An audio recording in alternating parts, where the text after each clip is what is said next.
نومبر 13 ہجری۔ عراق کا علاقہ بویب، یہاں 1 لاکھ کے قریب فارسیوں کا قتل کوئی معمولی واقعہ نہیں تھا۔ سلطنت فارس کی ملکہ براندخت جو مسلمانوں کی جسر کی شکست سے مسرور تھی، اس کی مزید امیدیں مجاہدین نے مارکہ بویب میں 1 لاکھ فارسیوں کو کاٹ کر ختم کر دی تھی۔ یورپی تاریخ نویسوں لیئن پول اور اسکاٹ نے بھی مسلمانوں کے لشکر کی پیش قدمی اور فارسیوں کی پسپائی کو کھل کر بیان کیا ہے۔ مسنا رضی اللہ عنہ مارکہ بویب کے بعد خنافس کی طرف بڑھے، اسے تاراج کرنے کے بعد انبار کی طرف پیش قدمی کی۔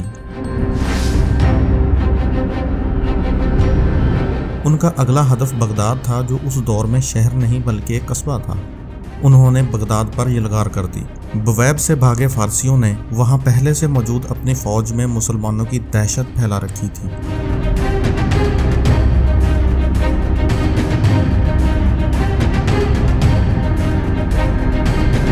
وہاں موجود کچھ دستوں نے مزاحمت کی لیکن بھاگ کھڑے ہوئے، کچھ نے ہتھیار ڈال دیے۔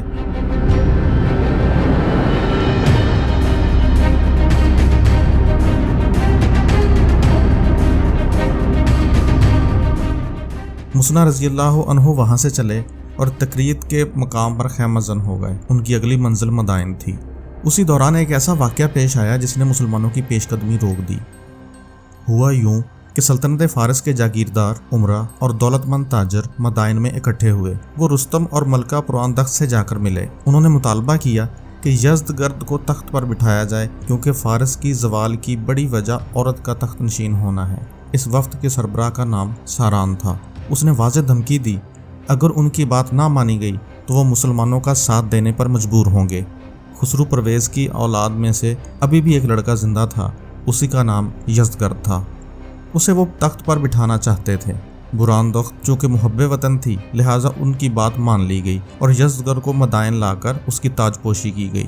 اس کی عمر اس وقت بمشکل 21 یا 22 برس ہوگی۔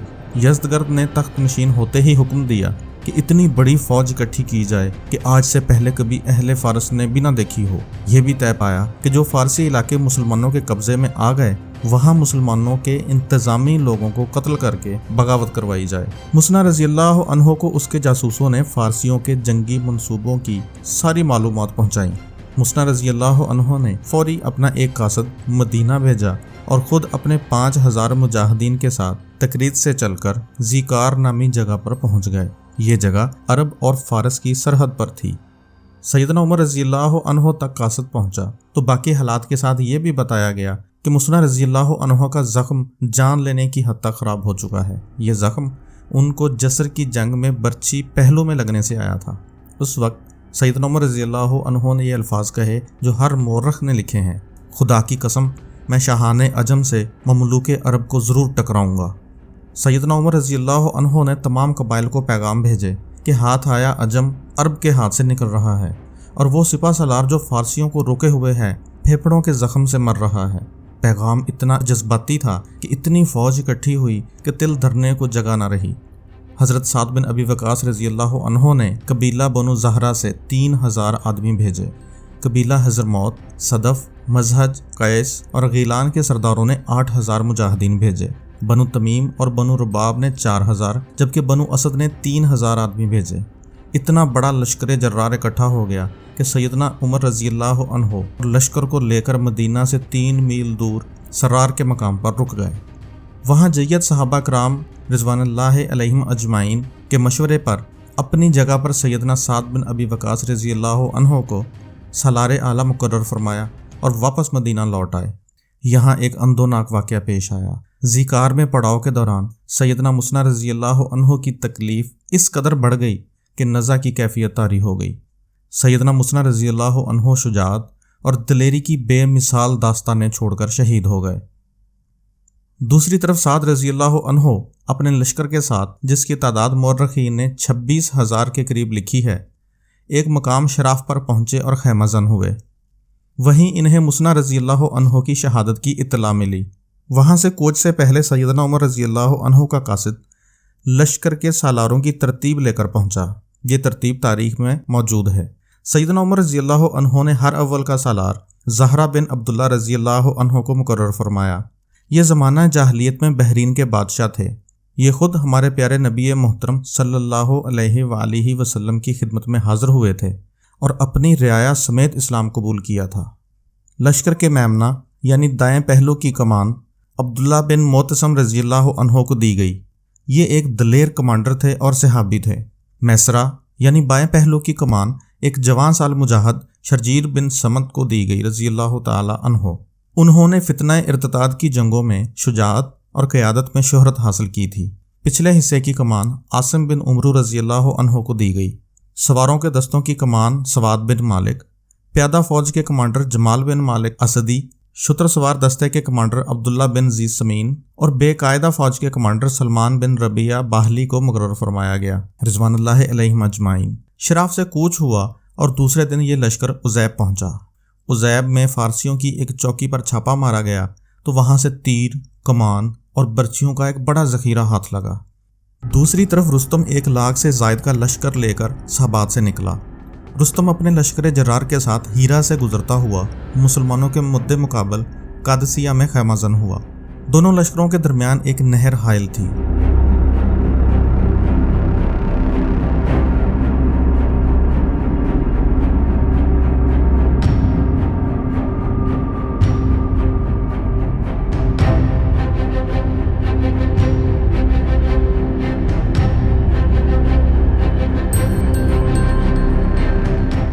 رستم نے پیغام بھیجا کہ ہم بات کرنا چاہتے ہیں۔ سیدنا سعد رضی اللہ عنہ نے ربیع بن عامر رضی اللہ عنہ کو، دوسرے دن حذیفہ بن محسن غلفانی رضی اللہ عنہ کو اور تیسری بار رستم کے بلانے پر مغیرہ بن شعبہ رضی اللہ عنہ کو روانہ فرمایا۔ اہل فارس کے ساتھ وفود کی سطح پر بات چیت کا کوئی نتیجہ نہ نکلا۔ مجوسی اپنے لشکر کو نہر عتیق کے پار لے آئے اور جنگی ترتیب میں کرنا شروع کیا۔ ان کے لشکر کی ترتیب تاریخ میں اس طرح لکھی گئی ہے۔ کلب کے دستوں پر ذوالحاجب بہمن جادویہ کو کمان دی گئی۔ اس کے پاس 18 ہاتھی تھے۔ کلب کے ساتھ دائیں پہلو پر جالینوس اور ہرمزان کو، جبکہ بائیں پہلو پر برزان اور سیستان کا شہزادہ براز کو مقرر کیا گیا۔ اس کے پاس بھی 8 ہاتھی موجود تھے، لیکن بعض مورخین کے مطابق بائیں پہلو کی کمان مہران ہمدانی کے پاس تھی۔ صحرا کی جانب ایک پرانا کھنڈر نما محل تھا، لیکن اس کا بالائی حصہ جو میدان جنگ کی طرف تھا وہ کسی حد تک صحیح سلامت تھا۔ سیدنا سعد رضی اللہ عنہ نے بیماری کے پیش نظر وہاں انتظام کروایا تھا۔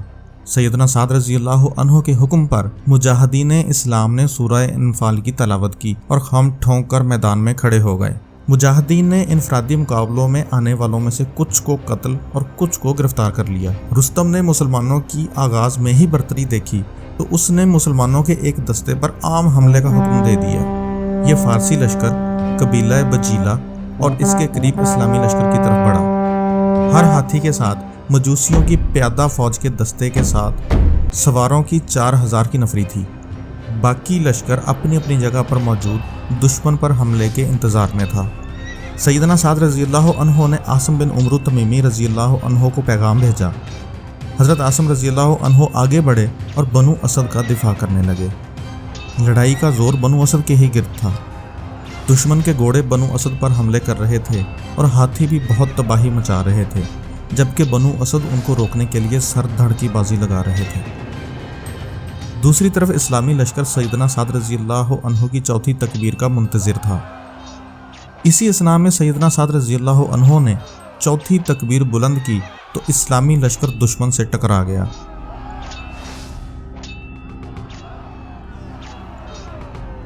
اس دن صرف بنو اسد کے کم و بیش 500 مجاہد شہید ہوئے، باقی شہداء کی تعداد ان کے علاوہ تھی، ہزاروں زخمی تھے۔ قادسیہ کی جنگ کے پہلے دن کو یوم ارماس کا نام دیا گیا، لیکن کسی بھی مورخ نے اس کی وجہ بیان نہیں کی۔ اس دن جنگ سورج ڈھلنے کے بعد اندھیرا چھا جانے تک جاری رہی، پھر دونوں لشکر اپنی کمین گاہوں کی طرف لوٹ آئے۔ یہ جنگ قادسیہ کا دوسرا دن تھا۔ لڑائی سے پہلے ملک شام کے محاذ سے کمک آ پہنچی۔ 1000 گھوڑ سواروں کا ہر اول دستہ تھا، جن پر سالار جلیل القدر صحابی حضرت کعکہ بن عمرو رضی اللہ عنہ تھے، جبکہ باقی 5000 مجاہدین حضرت ہاشم بن عتبہ رضی اللہ عنہ کی کمان میں پہنچے۔ دوسرے دن کا آغاز انفرادی مقابلوں سے ہوا۔ کعکہ بن عمرو رضی اللہ عنہ نے مقابلے کے لیے للکارا۔ فارسی لشکر کے قلب کا سالار بہمن جادویہ مقابلے میں اترا، لیکن کاکا بن عمرو رضی اللہ عنہ نے مقابلے کے دوران اپنی تلوار اس کی گردن کے آر پار کر دی۔ بہمن جادویہ، جس کا اصل نام ذوالحاجب تھا، وہی فارسی سالار تھا جس نے جسر کی جنگ میں مسلمان مجاہدین کو شکست دی تھی۔ مجوسیوں کا قیمتی سالار قتل ہوا تو بزہمر ہمدانی، جو چھوٹے درجے کا سالار تھا، مقابلے کے لیے نکلا۔ حضرت کاکا رضی اللہ عنہ کے دستوں کے نائب حارث بن زبیان رضی اللہ عنہ نے اسے بھی قتل کر دیا۔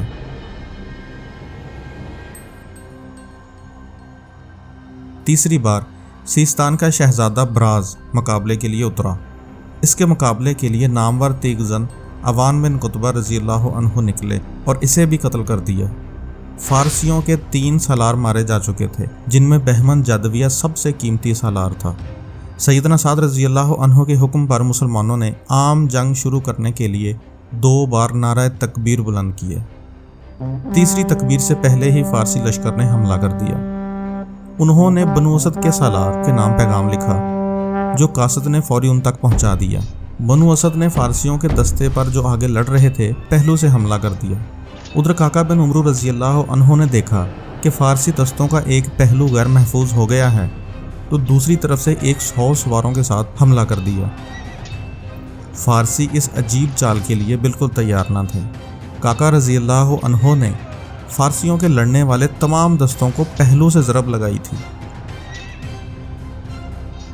فارسی دفاعی جنگ پر اتر آئے۔ کاکا رضی اللہ عنہ کا اپنا انداز تھا۔ ان کے 100 شاہ سواروں کے دستے اچانک فارسیوں کے دستے کے کسی پہلو سے نمودار ہوتے اور بے تحاشا نقصان کرتے آگے نکل جاتے۔ آخر فارسیوں کے ان دستوں سے جو نکل سکے نکل گئے۔ رستم کے پاس تہ در تہ فوج موجود تھی۔ اس نے پہلے دستوں کا یہ حال دیکھ کر تازہ دم دستے آگے بڑھائے اور پھر سے حملہ کر دیا۔ شدید جنگ شروع ہو گئی۔ مارکا بڑا ہی خون ریز تھا۔ کاکا رضی اللہ عنہ کے حملے بھی بدستور جاری تھے۔ رستم نے پیادہ فوج کے دستے آگے کر دیے تھے۔ اکیلے کاکا رضی اللہ عنہ نے اس دن 30 فارسیوں کو قتل کیا۔ انہوں نے 100 سواروں سے فارسیوں کے پہلوؤں اور عقب پر جو حملے کرائے تھے اس نے ان کی ترتیب بکھیر دی اور توجہ تقسیم کیے رکھی۔ رستم کا غصے سے برا حال تھا، کیونکہ وہ سوار آگے کرتا یا پیادے، وہ آہستہ آہستہ پسپا ہونے لگتے۔ شام گہری ہوتے ہی دونوں طرف کے لشکر پیچھے ہٹ گئے۔ دوسرے دن کی جنگ میں 10,000 فارسی قتل ہوئے، جبکہ 2,000 مجاہدین اسلام نے جام شہادت نوش فرمایا۔ جنگ کے تیسرے دن مسلمانوں کی کہیں سے بھی کمک پہنچنے سے پہلے رستم فوری فتح چاہتا تھا۔ ہاتھیوں کا دستہ ایک بار پھر ساسانی فوج کے سامنے موجود تھا۔ رستم نے اپنی پوری طاقت کا استعمال کرتے ہوئے مسلمانوں پر عام حملے کا حکم دے دیا اور اپنے سارے دستے جنگ میں جھونک دیے۔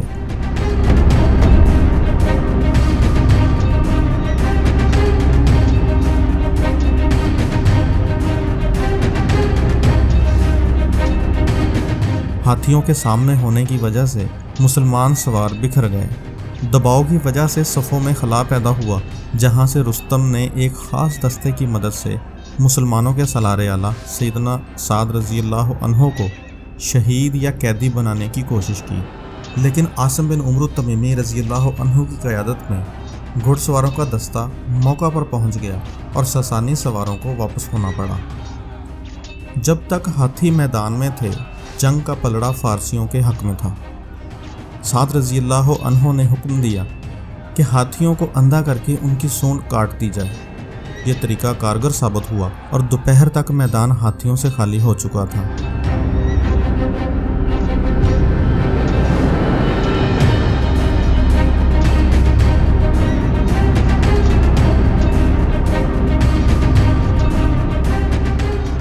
لڑائی کا تیسرا دن دونوں فوجوں کے لیے سب سے مشکل تھا۔ 3 دن کی لڑائی کی تھکاوٹ کے باوجود دونوں فوجوں نے لڑائی جاری رکھی اور رات کے 1 پہر تک جاری رہی۔ یہ استقامت کی جنگ بن گئی۔ دونوں فریق ٹوٹنے کے دہانے پر تھے۔ تاریخ میں تیسرے دن کو یوم الامس اور رات کو لیلۃ الحریر یعنی شور کی رات کے نام سے جانا جاتا ہے۔ 19 نومبر کو طلوع آفتاب تک لڑائی بے نتیجہ تھی۔ حضرت کاکا رضی اللہ عنہ اب فیلڈ کمانڈر کے طور پر کام کر رہے تھے۔ حضرت کاکا رضی اللہ عنہ کی قیادت میں مسلمانوں کے بائیں مرکز نے آگے بڑھ کر فارسیوں کے دائیں مرکز پر حملہ کر دیا۔ اس کے بعد مجاہدین نے عمومی حملہ کر دیا۔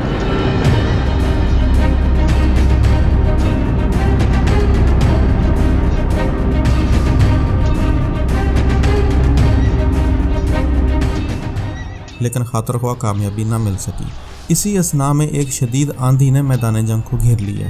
اسی دوران ایک مسلمان مجاہد ہلال بن ارطفہ رضی اللہ عنہ نے موقع پا کر رستم کو قتل کر دیا اور پکار کر کہا، رب کعبہ کی قسم، میں نے رستم کو قتل کر دیا۔